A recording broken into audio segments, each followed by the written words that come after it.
Nancy Pelosi, qui est le speaker de la Chambre des représentants aux États-Unis, l'équivalent en France de président de l'Assemblée nationale, numéro 3 dans la hiérarchie protocolaire des institutions américaines, vient d'effectuer une visite extrêmement commentée et regardée à Taïwan. Cette visite est un succès pour Nancy Pelosi, qui a montré à la fois sa détermination, son courage et sa fermeté. Il n'est pas certain que cela soit un succès géopolitique pour les États-Unis, et je vais essayer d'expliquer pourquoi. Alors, succès médiatique pour Nancy Pelosi, qui a un très fort soutien aux États-Unis.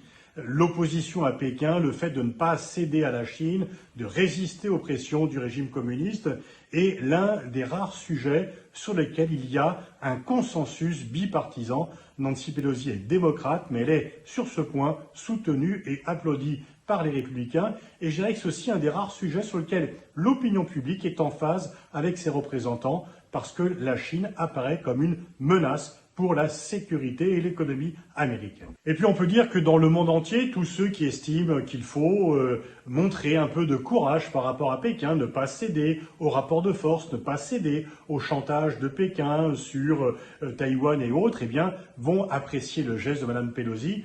Cette visite, la visite de la speaker de la Chambre des représentants en Asie aurait été vraiment assez peu signalée en dehors de l'Asie.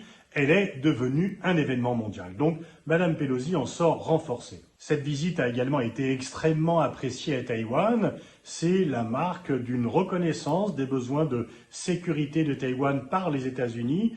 C'est la reconnaissance de la démocratie taïwanaise, le renforcement des liens.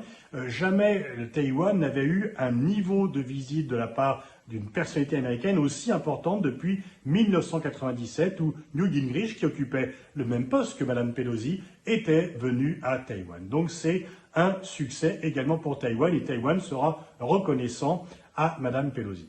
Alors bien sûr, certains Taïwanais s'inquiètent un peu des conséquences négatives que pourrait avoir cette visite, de la crispation chinoise qu'elle pourrait susciter, mais il est vrai que les Taïwanais ont de moins en moins envie de prendre des précautions avec la Chine. Il n'y a plus de désir d'unification avec la Chine à Taïwan. L'opinion était auparavant partagée. Ce qui s'est passé à Hong Kong est venu effectivement réduire l'appétit ou l'illusion d'une réunification pacifique avec la Chine et surtout le maintien d'un système, une nation de système. Hong Kong devait servir de modèle pour Taïwan, cela sert plutôt de contre-modèle, et je renvoie là-dessus sur la vidéo spécifique que j'ai faite sur la Chine, Taïwan et Hong Kong. Mme Pelosi sort donc vainqueur, elle a tenu tête à Pékin, elle a tenu tête aussi finalement au président américain, mais est-ce que la sécurité de Taïwan est renforcée par cette visite? Est-ce que cela va donner à Taïwan des garanties supplémentaires? On peut penser qu'au contraire, ça a suscité une crispation supplémentaire de la Chine qui, quelque part, va faire payer à Taïwan cela, parce que pour la Chine, il n'est pas question de laisser passer cela. Et donc là, on peut voir, comme très souvent, la différence entre un coup médiatique et un succès géopolitique. L'objectif géopolitique n'est pas atteint, mais l'objectif médiatique, lui, est réussi. Surtout qu'elle a résisté au président américain, Joe Biden, qui était réticent, pour ne pas dire hostile, face à cette visite. Anthony Blinken avait exprimé en privé des réserves que l'administration américaine avait vis-à-vis de cela, et les services de renseignement américains étaient également hostiles à cette visite parce qu'ils craignaient que cela ne vienne crisper la Chine et que cela vienne, disons, aggraver les tensions internationales à un moment où on n'a pas besoin de tensions supplémentaires.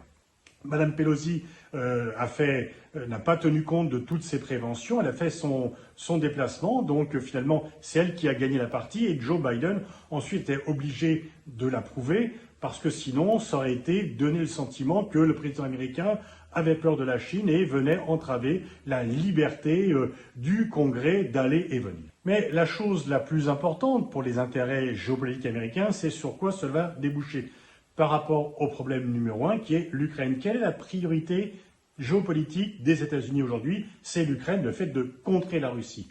Et pour cela, les États-Unis essayent d'attirer la Chine vers eux.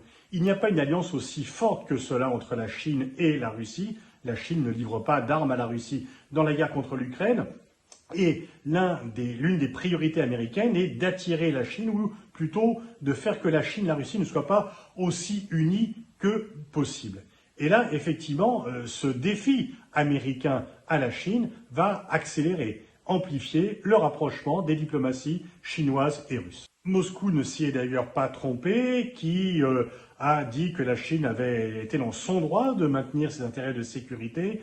Et donc, en fait, on voit que Mme Pelosi a fait un coup médiatique, mais que cela vient plutôt gêner les intérêts géopolitiques américains qui étaient, même s'ils savent qu'ils ne pourront pas totalement séparer la Chine de la Russie, au moins d'introduire un coin entre les deux capitales.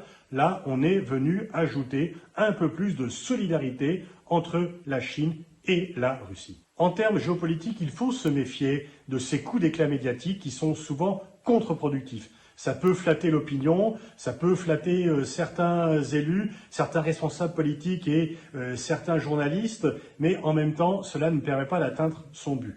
Pour l'instant, le but de Washington, numéro 1, c'est d'isoler la Russie, c'est d'aider l'Ukraine. Il n'est pas certain, il est au contraire certain que la visite de Mme Pelosi n'a pas contribué à ce but, mais qu'elle l'a au contraire desservi.